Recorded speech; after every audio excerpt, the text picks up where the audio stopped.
మారుస్తావా? ఎవరిని? సర్వే జనా సుఖినో భవంతు అని దేశాన్ని జనాన్ని దీపించే బ్రాహ్మణుడా? నీకు మినిస్టర్ గొప్ప అయితే సెల్యూట్ చెయ్యి, మందు పోయి పడగలై. అంతేగాని సాంప్రదాయాల్ని మంట కలపాలని చూస్తే పాపం పాతాళానికి తొక్కేస్తుంది. గర్భగుడి తల్లి గర్భాశయం లాంటిది. అది నీ అహంకార పీఠం కాదు, వాడి అధికార నివాసం కాదు. అందరూ పూజించే దేవాలయం. మూల విరాట్టును ముట్టుకోవడానికి పూజారికి మాత్రమే అర్హత ఉంది. నేను ఇలా చదువుకోలే, నాకింతే తెలుసు. ఏంటి ఏంటి వాళ్ళ గొప్పతనం? వాళ్ళు చేసే పూజ ఎవరైనా చేయగలరు. చేయలేరు. దానికి అర్హత ఉంది. క్రతువులు ఎలా చెయ్యాలి, విగ్రహ పూజ అంటే ఏమిటి, మంత్రశక్తితో దైవశక్తిని ఎలా ఆహ్వానించాలి, అది భక్తుడికి ఎలా ప్రసాదించాలి అన్న వేద జ్ఞానం దైవ జ్ఞానం పూజారికి మాత్రమే తెలుసుంటుంది. అజ్ఞాన తిమిరాంధస్య జ్ఞానాంజన శలాకయ చక్షురున్మీలితమేన తస్మై శ్రీ గురవే నమః. అజ్ఞానంతో కళ్ళు మూసుకుపోయి ఆధ్యాత్మికంగా గుడ్డివాడైన మనిషికి చీకటిని తొలగించి జ్ఞాన నేత్రాన్ని తెరిపించే గురుమూర్తి ఏ పూజారి. అలాంటి సద్బ్రాహ్మణుడిని అవమానించడం తప్పు.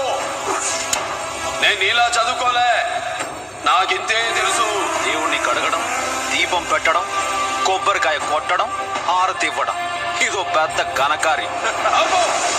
ఇంగ్లీష్ చదువులు ఇండియా కల్చర్ ని మంట కలపకూడదు. తప్పు.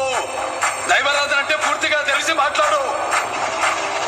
పూజ, అర్చన, జపం, స్తోత్రం, ధ్యానం, దీక్ష, అభిషేకం, మంత్రం, ఆసనం, తర్పణం, గంధం, అక్షింతలు, పుష్పం, ధూపం, దీపం, నైవేద్యం, ప్రసాదం, ఆచమనీయం, ఆవాహనం, స్వాగతం, వాచ్యం, మధుపర్కం, స్నానం, వందనం, ఉద్వాసన. దైవ పూజలంటే ఇవి. వీటిలో ఏం తెలుసు నీకు, నీ మినిస్టర్ కి?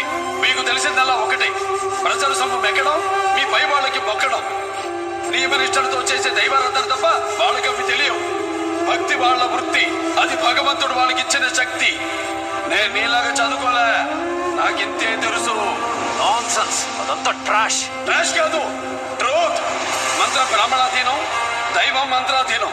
మంత్ర బ్రాహ్మణుడి అధీనంలో ఉంటుంది, దైవం మంత్రాధీనంలో ఉంటాడు. ఆపరేషన్ వైద్యుడే చేయాలి, ఆలయ పూజ అర్చకుడే చేయాలి. గుండె దేహాన్ని బతికిస్తుంది, గుడి దేశాన్నే బతికిస్తుంది. తప్పు చేశావు, వాళ్ళకి క్షమాపణ చెప్పు. చెప్పకపోతే నేను చాలా మొండోండి, పక్కా